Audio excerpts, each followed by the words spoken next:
আমরা 11 দলীয় ঐক্য জোটের যে লালমোহনের প্রার্থী তরুণ রাজনীতিবিদ বিশিষ্ট ছাত্রনেতা জনাব নিজামুল হক ভাইকে ফুলকপি মাত্রায় ভোট দিয়ে বিপুল ভাবে এই লালমোহন গজমুদ্দিন তথা ভোলাদিন আসনে বিজয় করে ডাক্তার শফিকুর রহমানের হাতকে আল্লামা মামুনুল হকের হাতকে আমরা শক্তিশালী করবো ইনশাআল্লাহ।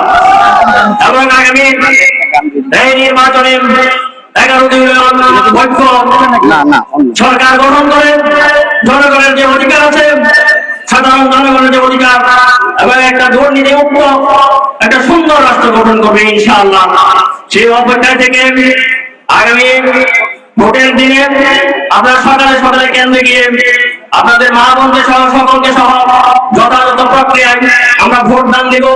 পাশাপাশি আমাদেরকে কেউ যদি কেন্দ্রে যেতে বাধা দেয়, আমাদের কিছু প্রতিবন্ধকতা সৃষ্টি করে, তাহলে আমরা তাদেরকে আইনের হাতে তুলে দেবো ইনশাআল্লাহ।